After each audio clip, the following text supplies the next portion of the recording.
minute since we've been on the show together, and it's been a few years. Can't believe it's been almost 4 years since our last show, 2019, when we were hanging out in Newport Beach together, enjoying the waves and the surf and the sun and palm trees. And then the world broke in half. And indeed, I forgot about that, because my life didn't change. I didn't change my behavior one bit. I think I missed one day at the office, but other than that, I just noticed it was empty. It was ridiculous. It was the biggest waste of time and energy and money, and oh my God. But I get to binge a hell of a lot of Netflix. I don't have a Netflix subscription. You don't? Good for you, man. But yeah. Know why to get one. You don't spend enough time at home. I'd rather watch the same show that I like again. Yeah. And learn to play along. Yeah, you don't spend much time at home alone, do you? Or just... I do not. You're a man on the go constantly. You go to bed at 3, you're up at 4. Is that, I mean, that's... I don't sleep much. There's a lot to do. The world needs fixing. Yeah, it does. It's badly broken. Yeah. The Bitcoin has been exploding, and I think that most people who never considered it always thought it was a big fake and a big scam, and there was nothing to it. It's fake money. It was just somebody running a Ponzi scheme. But since 2009, when Satoshi Nakamoto released his white paper on this, and then put them out for a few fractions of a penny, right? And then they went up, and some guy bought a pizza for 10,000 Bitcoin, and people have lost these in dumps from throwing away their computer that had Bitcoin on it, but didn't. It's not a physical thing, right? It's not a physical thing. No. But it's not fake, though, right? It's not fake. Well, it's virtual, just like the US dollar is virtual. It is very virtual. Every time you see the bank get in trouble, they just go print another dollar, right? If they printed it, it would be better. They're just manufacturing money. The problem is that they're allowed to just create digital entries. Yeah. So, if they had to actually print it, it would be a little more friction. It costs 10 cents or 14 cents to make $100 note. Yeah, as a side note, so physical money, physical currency is actually our most valuable export product. Wow. Amazing. In real terms. Unbelievable. Let's see the revenues. Yeah. Yeah, let's just get right into it and kind of explain to the kids at home what is Bitcoin? Bitcoin uppercase B is a network that allows you to use Bitcoin lowercase b to make quote-unquote censorship-resistant transactions. And I say quote-unquote because, unfortunately, the network hasn't evolved to a state to where that is actually true. So there's many addresses that are now under surveillance. They're being sanctioned. They're being added to lists by centralized exchanges and whatnot, so to make them less usable. That's something that can be fixed ultimately, since Bitcoin is an open source software solution.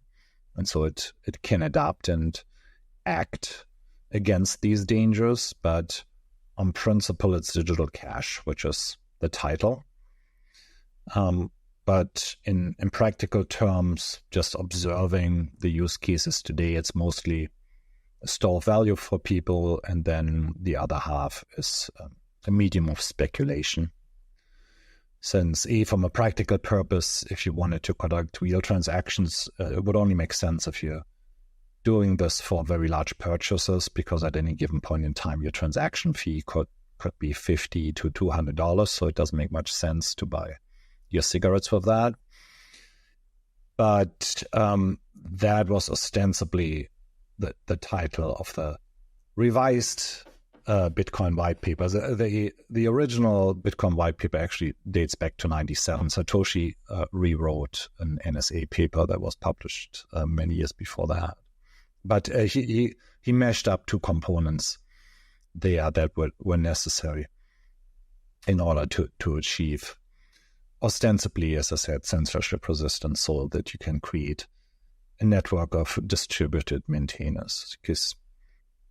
And so when people refer to the decentralization of the network, usually in terms of its technology, but it's ultimately the more important decentralization is the decentralization of incentive systems.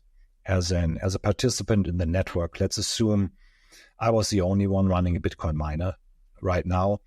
It will not be in my own interest to be malicious and manipulate transactions, because everybody could immediately see that, and the mining reward would go to nothing as a consequence of being malicious.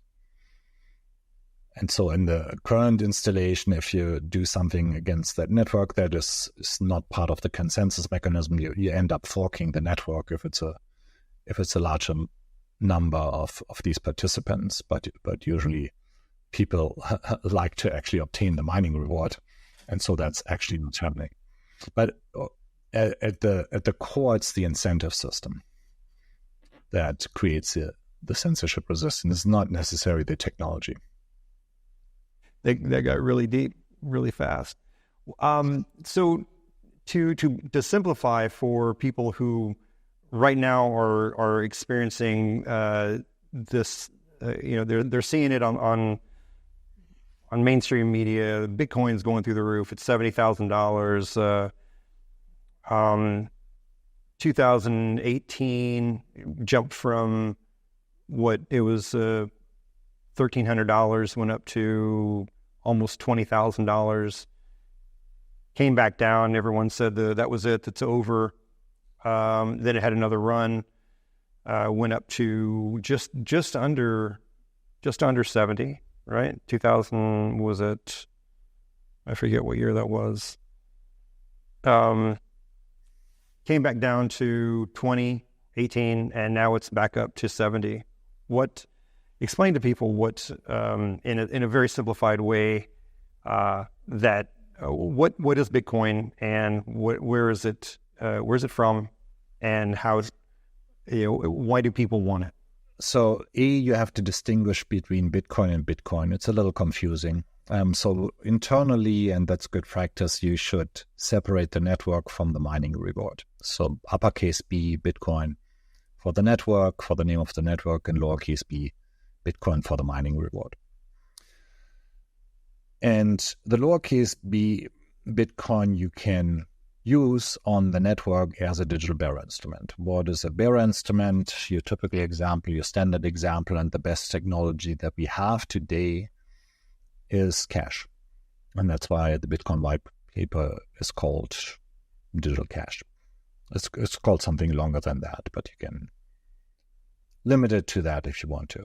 So cash in the real world has good properties because I can take it out of my pocket. It's under my control. I give it to you in return for a product or service. It settles the transaction. You didn't need to see my password. There was no one creating some transaction record usually, and it settles our business interaction with finality the moment you walk away with your cash.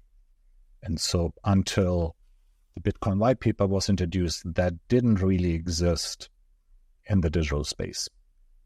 I would argue there were other technical solutions that did the same thing, but there was no independent network that would facilitate that. So that's one component. And a lot of people around the world live in a world where they have capital controls to where they cannot move their own cash in the way they'd like to see that, and government is prone to overreach and also debase that.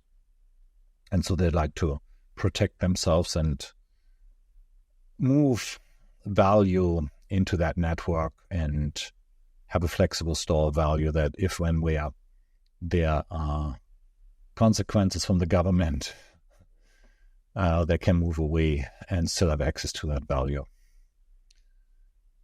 But if you really zoom out and look at the three use cases that we have today, that's the smallest use case. So the main use case is speculation. So if you just analyze the transactions across different venues, then you'll notice that the entire market cap of Bitcoin on an average day will turn over. Like 7% of it will turn over in an entire day, which means that in a couple of days, Bitcoin has turned over in its entirety, so to speak, whereas a lot of it doesn't move at all. And this is just people, quote unquote, hodling. And then a small sliver is used for actual transaction. And that's understandable because transaction fees, specifically when the price is high, are very, very high and makes it very much infeasible to use it for everyday purchases. So it's kind of quote unquote money of last resort. And I always say quote unquote money because that is the root of most vacuous discussions in the cryptocurrency space, but also whenever people talk about legacy currency systems. Because currencies are simply technologies that can be used as money. And so to make a very simple metaphor, in my earlier example where I gave you a Federal Reserve note, so a piece of paper, it's really cotton and linen, but let's call it a piece of paper.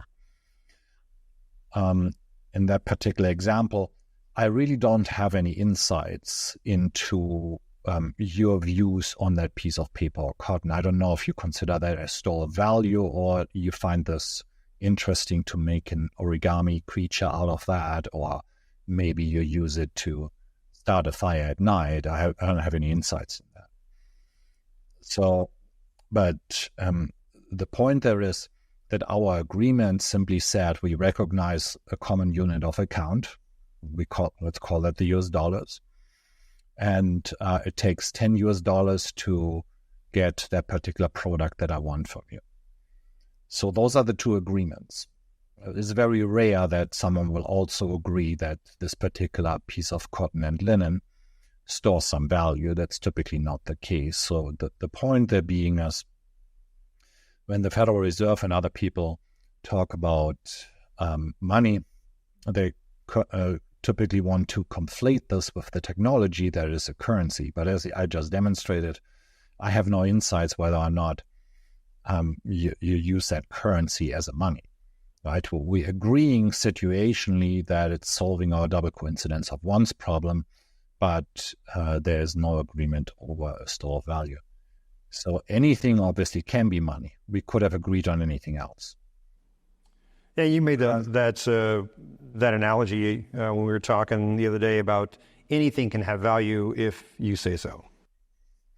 Well, anything can act as a placeholder for a transaction to happen, right? You find yourself in prison and you figure out really quickly that cigarette butts are the unit of account and the medium of exchange, right? And to the extent that it stores value, you'll find out later on, or maybe never. It's again, this is not.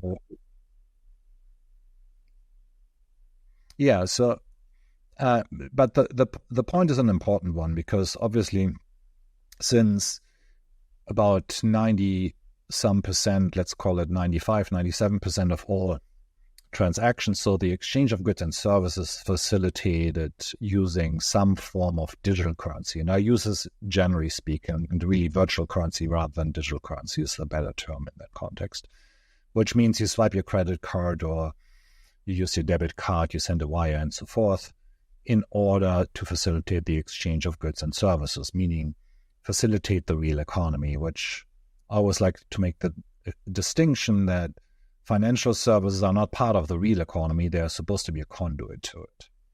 So they're technology, they're a system that facilitates the real economy, the velocity of the exchange of goods and services.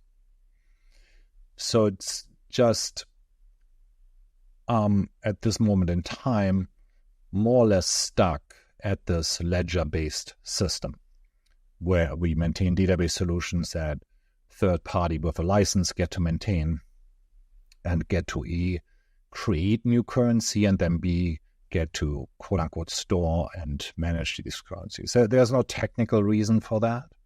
That doesn't have to exist. And like I like to say, it's very much like forcing citizens to use an email system that requires stamps, and it should be abolished as soon as possible. Unfortunately, on a daily basis, we're having the wrong discussion. On a daily basis, we have discussions around general labels like cryptocurrencies and CBDCs that are entirely irrelevant. The discussions that we need to have is whether or not digital bearer instruments, not even if, but how digital bearer instruments should be adapted to the function of a modern economy. Just like it would be absurd to insist on maintaining typewriters once you have a computer. But essentially, that's what's going on right now. And unfortunately, a lot of technologists don't recognize that they are engaging in these kind of pseudo discussions with politicians and legacy financial institutions over things that should not matter, right? So banks obviously should implement digital bearer solutions, since their legacy systems are, just from a cybersecurity perspective, not viable. There's a data breach in the United States every 65 minutes, and not sure how many financial institutions are involved, but I would presume that a lot of them are involved. And it's very simple, because these systems are surrounded by permissions layer that is being accessed by a multitude of people, and those people, those individuals, are the ones that are being breached. It's not the system per se. Yeah, when you were talking about the mail and having printing out an email, putting it into an envelope, putting a stamp on it, and mailing it. Yeah. So essentially, when you swipe your credit card, you do not settle the transaction. It doesn't matter if it shows up in someone else's account, quote unquote, instantly. The legacy network cannot facilitate settlement in a technical sense. It is always a layer of agreements between those parties that ultimately facilitate this particular transaction. And there's on average 4.5 parties involved when you do that. But it's just an agreement. And what you're doing is you're really sending a message. So these systems are not settlement systems, they're not payment systems, they're messaging systems. So it initiates a message, it gets an automated answer, and then over time, these parties agree more and more that a particular transaction is irreversible. But ultimately, when we are, let's call it a merchant, is trying to withdraw a certain amount received from a certain individual, there's still uncertainty whether or not that can happen. It doesn't matter how much time has expired. When there's some authority intervening with that particular transaction, it's going to be frozen, quote unquote, regardless, right? So the point there is, in that legacy system where you unnecessarily introducing intermediaries, you cannot offer settlement. You are always going to be subject to the terms and conditions of that entity. The entity itself is subject to the law of the land. But ultimately, whatever transaction you facilitated, was most of the time was a private transaction, as in your typical example would be buying groceries at the store. There is no legal requirement for you to attach your personal identifiable data to that particular transaction. Obviously, you could have done it in cash, but out of quote-unquote convenience, you used another medium, an app or a card. But by virtue of using this legacy messaging system, now there's 4.5 entities who got wholesale information of all of your personal identifiable data and was attached to this particular transaction. Again, this kind of oversharing makes your transaction not censorship resistant, as you know, there are certain countries that won't let you buy certain things. There are certain banks in the United States that don't let you buy certain things, and they don't serve certain clients. I was just filling out some forms, and there's I think 5 or so boxes there. Are you doing any of the following? And if you check that, then you might as well not fill out the rest of the form. It's just there to express the unwillingness of that financial institution to facilitate any transaction that they deem undesirable, even though all of them are perfectly legal. And so getting back to the Bitcoin itself, and that's what people are going to want to know is like, what is it and how can I get it? And do they want it? As a principal statement, every person on the planet should own Bitcoin. Everyone should own Bitcoin as a statement, first of all, as a declaration of independence, essentially. As a declaration that this type of open source currency should exist. It should exist. Just like, so within a network context, and currency is very much network technology, and on a nation state level, it's basically the operating system to the economy. But what we know from having developed network technologies at scale, let's call this the Internet and World Wide Web, we know that ultimately the most flexible system will override all other constraints. That's why Microsoft is not running the World Wide Web as much as they wanted to do that when Bill Gates still called it the information superhighway, the other way around. So the point there being the World Wide Web, specifically the Internet, is run by open source software solutions. It's running on Linux and protocols that anybody can freely use. So that is not true today for other network technologies like currencies. And from a technical perspective, it's just outdated and very useless technology, very dangerous technologies that have introduced parasites in a biological sense that feast on these economic activities. As a kind of a frame of reference, the legacy financial system at a minimum takes 17% from real economic activity without adding any value. So that's in the United States is 4% of the household income goes directly to banks without any transaction, right? For account fees and other related fees that actually are not related to facilitating transaction. On average, having merchant account system adds about 6% to every product that you're buying. Again, for no particular reason, for no technical reason. And then the worst aspect of legacy currency is because we deputized commercial banks to create that without introducing a limiting factor that would limit commercial banks to create currency only for productive activities. Commercial bank currency debases currency on average 7% year over year. So it's another $1 million for the same house that already exists. It's a non-event for the balance sheet of the commercial bank, but it debases overall currency supply. And that's why in the real economy, because of these strange situations, we have to invent new terms. We have to invent terms like alternative finance. What's alternative finance or alternative lending? Well, it's the only form of lending, because if I don't have a lawnmower for you, you can't borrow my lawnmower. Well, if you go to a bank, they create currency and give it to you. They don't lend to you, they create the currency.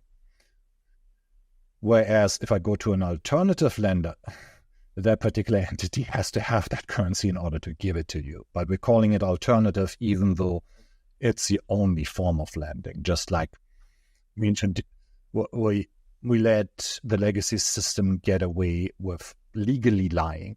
Like if you go to a bank and you give them your currency and you're calling it a deposit, you're just using a window dressing, whitewashing term that is legally just false, because at the moment you hand over your currency to a commercial bank, it's no longer your currency. there is no deposit. You could make it, it would be entirely possible to make a deposit. And we have the technology for that. The banks have the technology for that today. You get a safety deposit box and you put your currency in there and the currency is deposited. But if you give your bank teller your currency, it becomes the currency of the bank. There are no deposits. Yeah, you now have an IOU against that private entity. Right? That's what you're getting in return. So it's not a deposit. And so I'm a stickler for reality and using the right terms, both in legal and in factual ways.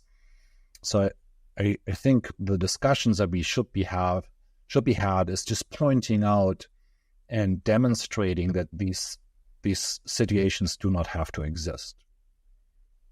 That we don't have to expand 17% of global domestic product at a minimum. It's probably closer to some 30% that's being wasted, but we don't have to move this to the middleman, right? Just think about if you were most charitable and you would assume that it's just 2% of, let's call it a merchant account fee whenever you buy something, then even if you grant that number, even if you say that it's 2%, then if you move any value through the legacy system after you moved it 50 times, 100% of the value has been moved to the middleman.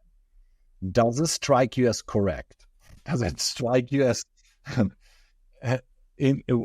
when we observably have alternatives? At some point in time, we did the math to see if we wanted to run the equivalent of the Visa network on a particular blockchain. I think it was Lumens, or what is that? It doesn't matter. It really doesn't matter which blockchain, but I think it came out to about fees of $25 a day in total for running the Visa system. $25 a day, yes. Well, obviously it should be zero, right? So there's this law that under normal market conditions, prices fall to their marginal utility. Sometimes you will hear people use it as the marginal cost. That's incorrect, because obviously there's many things that you get for free, right? So if you buy your iPhone, the calculator is included. No one will be able to charge for an app in the App Store that offers you a calculator unless it has some additional features. Right? So, but no, well, we just don't allow more normal market conditions for the technology that we use for currencies to actually go to market. But what Bitcoin demonstrated widely is, well, that is utterly possible in principle and available to anybody because it's open source code.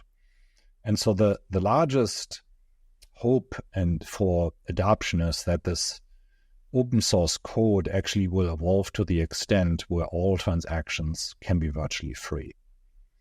But that is a matter of applications and quote unquote second layer solutions. And so that's not core Bitcoin, but there's entities and not-for-profits that work on these solutions, including yours truly. And at some point in time, we will just simply demonstrate as technologists that the damages that you're inflicting on the real economy by virtue of allowing these entities to maintain legacy technology simply doesn't have to exist. And so I've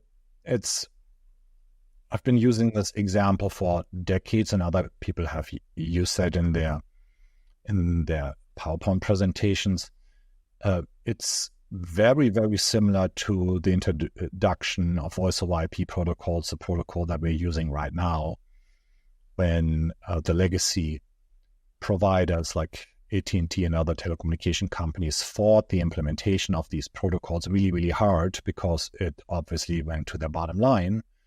I remember when I first moved here, a call back to Europe was $1.15 per minute. So my half-hour phone call would cost me as much as I pay for the entire month now with having unlimited phone calls. So, but we are metering money, right? So we're metering currency for no technical reason because we have money over IP. We had it for a very, very long time. And are you talking about gas fees? What whenever you do an exchange through sending Ethereum or sending Bitcoin, right? Yeah. So these are just the early chains. There's obviously newer chains that have much lower quote unquote gas fees, mining rewards, whatever you want to call them. When you're transferring it, you're sending money to somebody, and then for that transfer, it's costing you through that network, through the Ethereum network or whatever network they're charging to move that. Yeah, and it's somewhat annoying that we still even talk about this at this moment in time, because that's obviously not anything that any user should ever be concerned with. Right? And I think during making NFTs, that was a big problem with NFTs. And I'm sure we'll get into another show about that one. But NFTs, you go to mint NFT, and it was $200 in that area just to mint your NFT. So it was like, was it worth it for a JPEG? Depends on how fast you sold that, but again, so it's always important to point out that all of these, not all, but very much most of these cryptographic primitives, these decentralized software solutions, most of them are blockchain based, and these experiments that exist are actually unrelated to the real economy today. Right? So they're not part of the real economy. They basically created this multi-massive online player game called cryptocurrencies, which is fine, which we play games to learn things about the real world, and we should have done that before we inflicted the current currency system on the world. So it's very hard to reverse that current system. We created this very obvious Ponzi scheme where we financialized assets that should have never been financialized. It's obviously, if you allow BlackRock to compete with the average family on bidding on a house, that doesn't end well for the average family. But that is the systemic reason for that is that commercial banks were able to create currency from financializing houses to begin with, even if these were not houses that didn't already exist. Right? If you don't create new value in the real world, why are you creating units of account in the ledger for that? That just doesn't make any sense. Right? You are very pro Bitcoin. When I first met you, it was I don't know where were you on that when I first met you? I see it as it's a city on the well, how do you call it, the shining city on the hill. It's just a very good example of what can be done. In practical terms, it's very unlikely that it's going to take over the currency system. You don't think that the banking system is going to fail? The banking system has failed. It is completely and utterly useless to the real economy. A lot of banks are functionally insolvent. They're artificially held alive, kept alive by not forcing them to actually liquidate the toxic assets on the balance sheet, which is something it's only allowed for banks apparently. But we have, I think, some 9,600 commercial banks in the United States, but you should look very much as the function of these entities in the same way that you look at the function of the operating system for your phone. How many do you need? You probably don't need 9,600. Maybe you need more than 2, but you definitely don't need 9,600 flavors of that. But as I said, from a functional perspective, as commercial entities, they don't actually add much value to the real economy. And again, it's a virtue of maintaining technological debt. Well, that was deeper than I was expecting you were to go on that. Well, what do the kids got in store for them next time that we talk? I mean, I usually have very different views on the state of technology that also always evolve. We see a lot, but very realistic. I mean, there's a lot of people that have come to you with great ideas that they come to you very excited, and they don't really know what they were getting into, and you've shined a light on something they didn't realize. Ultimately, what we're actually doing is developing the World Wide Web for the first time. Right. So I started selling dial-up servers in the 90s, specifically there to get out of the walled gardens of AOL and CompuServe. But I think what we neglect to realize, we just built larger walled gardens. We just call them something else. We call them Google, we call them Facebook, we're calling them Amazon, but ultimately we still haven't built the World Wide Web. So for me, it's all about pursuing the build out of the World Wide Web, where you and everybody else gets to own your own bytes, where we don't commit our bytes to a database for someone else, because that person that owns your bytes, that owns you to some extent, right? So they sell social engineering as a service to the highest bidder. They do not allow you to use certain products or services based on whatever policies or ideas they introduce. But that is, again, solvable through better technology. And I take very much a first principles approach to that, as in technology should first and foremost serve the individual, right? Make the individual better, right? And to that extent, I think we just need to start creating data very differently. That's the first thing that specifically engineers overlook.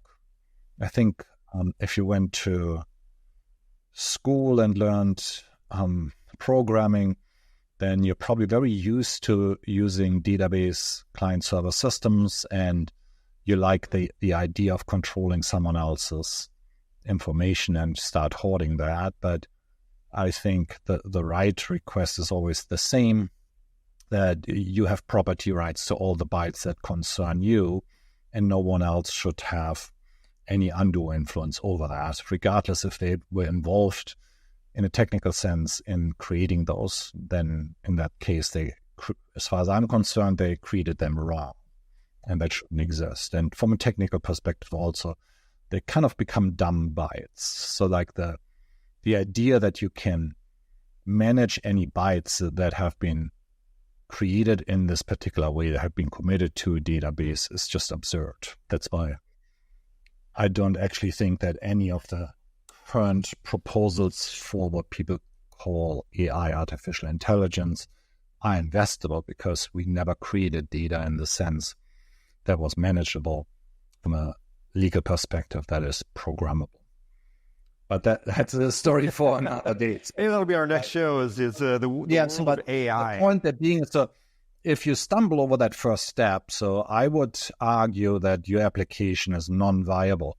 Is non-viable from a cybersecurity perspective, is non-viable from a human rights perspective. I don't want any more applications, any more solutions that add to this digital landfill that we call the World Wide Web.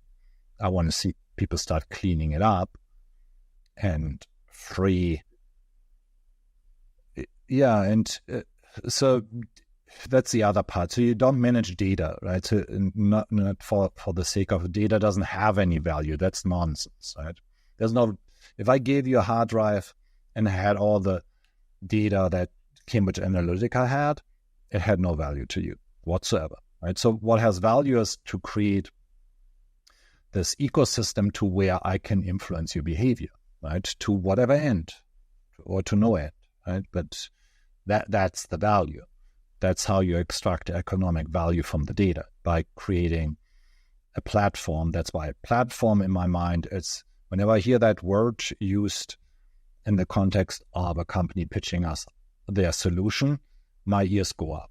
It's like, oh, you said a bad word. It's like, if that's your thinking, you're thinking about it entirely different than I do, because I think about this from the perspective of you should serve the individual. You don't create a platform. You make if someone is allowed to social engineer me, that should be me.